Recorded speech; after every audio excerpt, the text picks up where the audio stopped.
Olá, bom dia, meus caros irmãos e irmãs, queridos devotos e devotas de Santo Antônio, paz e bem. É aquela alegria manifesta de poder chegar até você, ao seu lar, sua família, levando as reflexões do Evangelho no dia a dia aqui do Santuário Santo Antônio. Lembrando que nós estamos, nesse tempo pascal, na quarta semana. Hoje, então, quinta-feira, dia 25 de abril, na vida da Igreja, celebramos São Marcos Evangelista. Por isso, a gente sai do Evangelho de João para o Evangelho de Marcos, capítulo 16, versículos de 15 até 20. Jesus se manifestou aos 11 discípulos e disse-lhes: Ide pelo mundo inteiro e anunciai o Evangelho a toda criatura. Quem crer e for batizado, será salvo.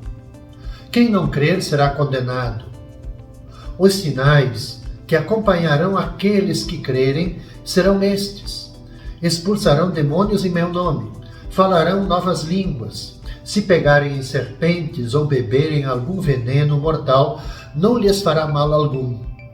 Quando impuserem as mãos sobre os doentes, eles ficarão curados. Depois de falar com os discípulos, o Senhor Jesus foi levado ao céu e sentou-se à direita de Deus. Os discípulos saíram e pregaram por toda parte. E o Senhor os ajudava e confirmava a sua palavra por meio dos sinais que a acompanhavam. É um belíssimo trecho, caros amigos e amigas, é o trecho conclusivo do Evangelho de Marcos.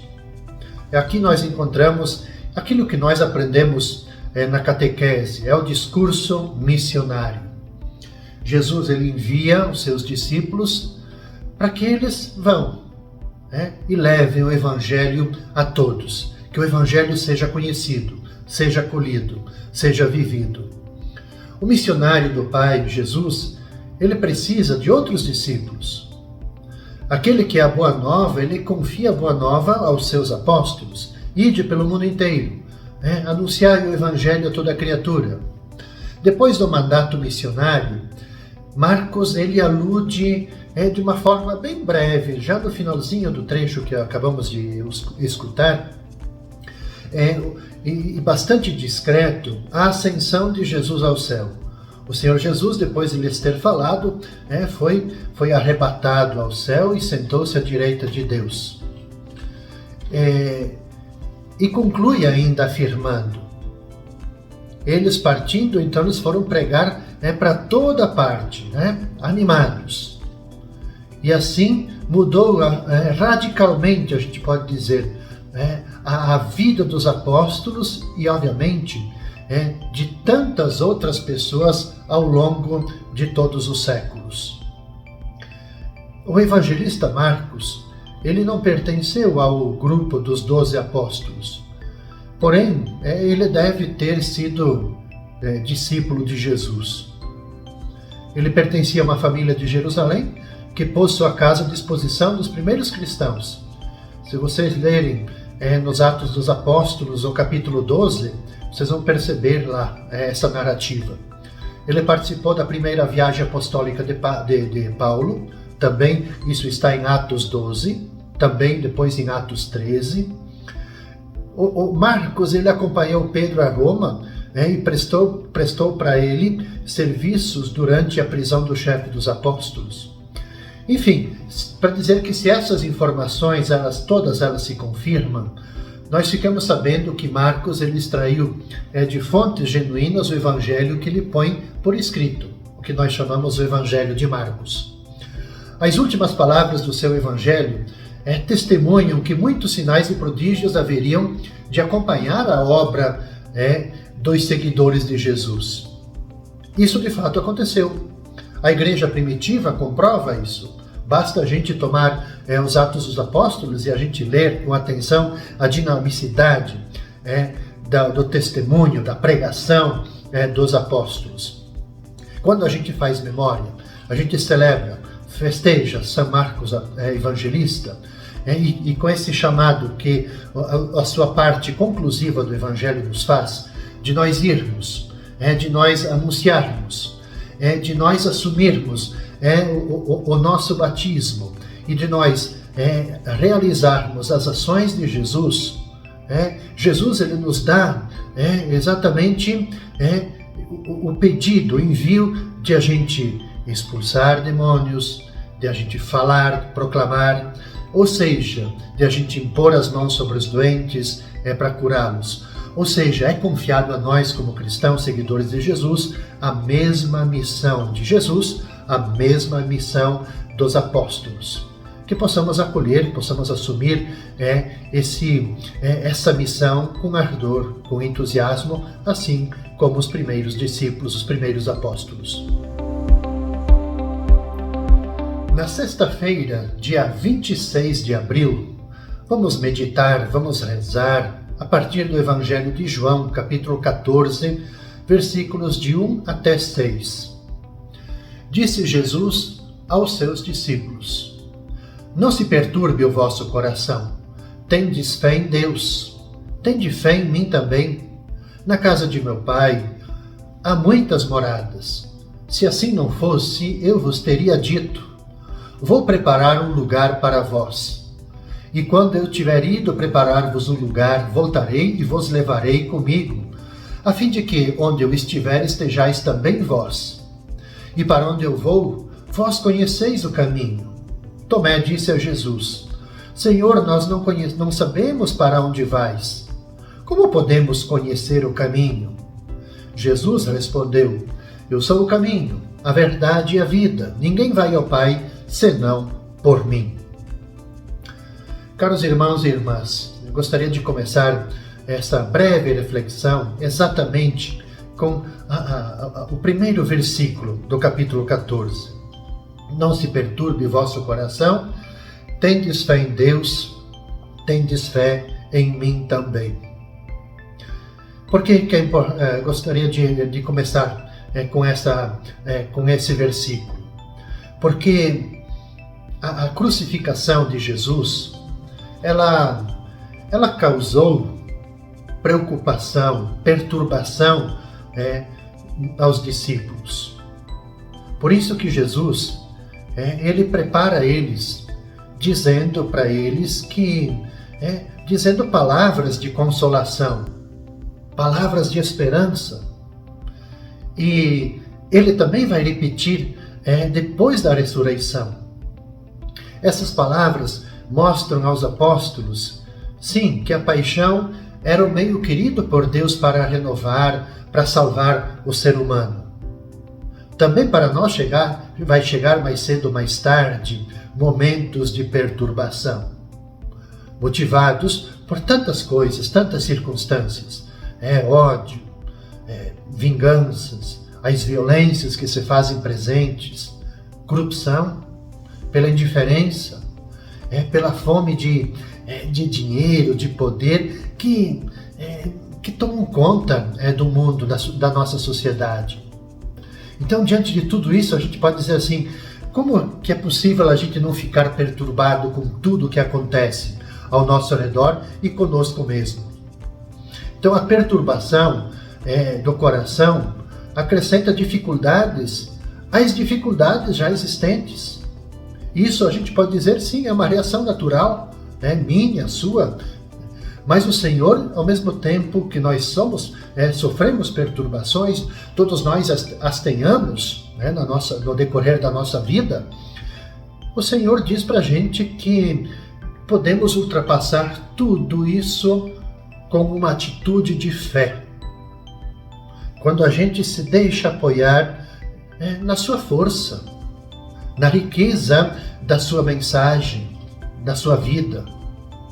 Sim, é verdade que nós somos fracos, frágeis, mas as riquezas do Senhor também são nossas e Ele está conosco sempre. Então, essa dimensão nós não podemos perder. Ele jamais abandona os discípulos, jamais abandona você, ninguém Ele abandona. Sim, Ele está voltando ao Pai, é verdade, mas continua presente na vida e na missão dos seus seguidores, que foi sim a comunidade primitiva, mas somos nós hoje. E mais, vai reservar, diz o Evangelho, um ambiente glorioso, um ambiente bonito, para os que permanecem fiéis ao seu projeto de amor e de vida para todos. Essa foi a missão de Jesus. Ora, se foi a missão de Jesus, será também essa tarefa para os seus discípulos e discípulas em todos os tempos. E não vai faltar para os seus discípulos, ou seja, para nós, a constante ajuda do Mestre e Senhor. No capítulo 14, no versículo 13, bem no finalzinho ele diz, olha, o que vocês pedirem em meu nome eu vou fazer para que o Pai seja glorificado no Filho. Enfim, para dizer que a exigência de Jesus é que nós sejamos fiéis a Ele. Por quê? Porque Ele é o único caminho que nos leva para o Pai. Diz o Evangelho, ninguém chega ao Pai a não ser por mim. Então, a exigência de Jesus é isso. Mesmo diante das perturbações, das nossas dificuldades, fragilidades, que possamos vir a ter na nossa vida, vida de fé, sejamos fiéis a Ele. E no sábado, meus caros irmãos e irmãs, no dia 27 de abril, vamos rezar, vamos meditar a partir do Evangelho de João, capítulo 14, versículos de 7 até 14.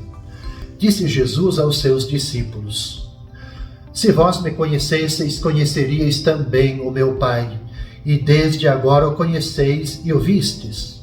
Disse Filipe: Senhor, mostra-nos o Pai, isso nos basta. Jesus respondeu: Há tanto tempo estou convosco e não me conheces, Filipe. Quem me viu, viu o Pai. Como é que tu dizes, mostra-nos o Pai? Não acreditas que eu estou no Pai e o Pai está em mim? As palavras que eu vos digo, não as digo por mim mesmo, mas é o Pai que, permanecendo em mim, realiza suas obras. Acreditai-me, eu estou no Pai e o Pai está em mim. Acreditai ao menos por causa dessas mesmas obras. Em verdade vos digo, quem acredita em mim fará as obras que eu faço e fará ainda maiores do que estas, pois eu vou para o Pai, e o que pedirdes em meu nome, eu o realizarei, a fim de que o Pai seja glorificado no Filho. Se pedirdes algo em meu nome, eu o realizarei. Veja, meus caros irmãos e irmãs, o que Filipe pede? Senhor, mostra-nos o Pai, isso nos basta. Jesus, no quarto evangelho, fala com bastante frequência da sua relação com o Pai, fala da sua união com Ele, do fato de ter sido enviado por Ele. Os discípulos, agora representados por Filipe, eles queriam algo mais, uma visão direta do Pai. Mas esse desejo estava em contradição com aquilo que já nos aparece no próprio início, bem no prólogo do Evangelho de João. A Deus jamais alguém ouviu. O Filho unigênito, que é Deus e está no seio do Pai, foi Ele quem o deu a conhecer. Vejam lá no capítulo 1, bem no início, versículos 15, 16, 17. Mas os discípulos não souberam reconhecer na presença visível do seu Mestre as palavras e as obras do Pai. Porque para ver o Filho no Pai é preciso acreditar nessa união recíproca que existe entre ambos. Só pela fé se conhece a mútua imanência entre o Jesus e o Pai. Por isso, a única coisa que havemos de pedir é a fé, esperando confiadamente esse dom. Então, as obras que Jesus realiza são as obras do Pai. Ora, as obras de Deus estão voltadas para o bem de cada um de nós. O Pai é doador da vida. O Filho também é doador da vida. E como extremo ato de amor, ele entrega a sua vida morrendo na cruz. Os discípulos de Jesus são os continuadores de sua obra. Jesus deixa-lhes, como que diz assim, um campo aberto para obras semelhantes e ainda maiores que as suas. Quem acredita em mim fará as obras que eu faço e fará obras maiores do que estas. Percebamos, caros irmãos e irmãs, há uma confluência nesse tempo pascal, nas narrativas. é a confluência, é que nós acreditando, tendo fé pelo nosso batismo, todos nós somos continuadores da sua obra. Portanto, não nos é permitido a gente ficar acomodados, de braços cruzados, indiferentes, passivos. Nós somos continuadores da obra de Jesus. Portanto, esse evangelho do fechamento desta quarta semana da Páscoa, ele é muito chamativo. É para nós irmos. Não podemos ficar parados. Irmos ao encontro, levarmos a palavra, fazer o bem, deixar a nossa marca no mundo, mas acima de tudo, deixarmos a marca do Evangelho no mundo. Com essa reflexão, caros irmãos e irmãs, eu concluo o itinerário de reflexões desta quarta semana da Páscoa. A gente se encontra novamente na segunda-feira, neste mesmo horário. Desejo a cada um de vocês toda a paz, todo o bem, com as bênçãos de Santo Antônio.